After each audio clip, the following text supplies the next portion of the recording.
ihminen tottuu itselle miellyttävään vauhtiin. Tämä tarkoittaa sitä, että yleensä hän tekee aina treenit samalla lenkillä, samalla kuormitustasolla ja yleensä sillä samalla vauhdilla.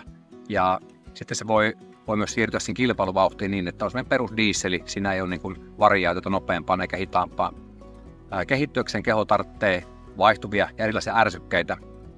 Ja jotta sinne päästään, niin on hyvä ymmärtää kehon sisäinen vaihdelaatikko.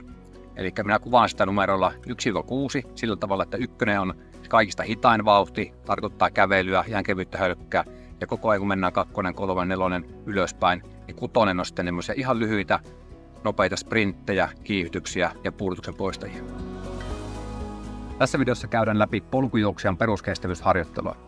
Se on sen takia tärkeää, että ylivoimaisesti suurin osa sitä harjoitusvolyymista kohdistuu nimenomaan sinne peruskestävyysalueelle, eli aerobisen kynnyksen alapuolelle.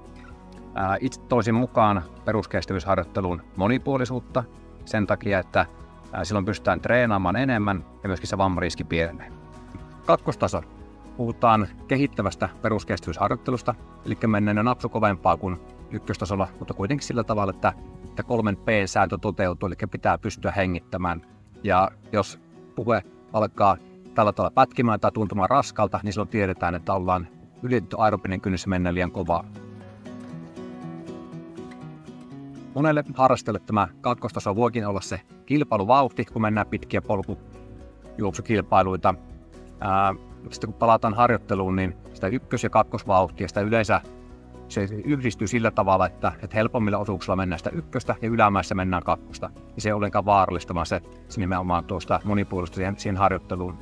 Mikä sitten vuositasolla on se oikea prosentuaalinen jakautuminen ykkös- ja kakkosharjoittelun välillä, ja sitä on vaikea sanoa, se vaihtelee tosi paljon eri tyyppien harjoitustaustan mukaan.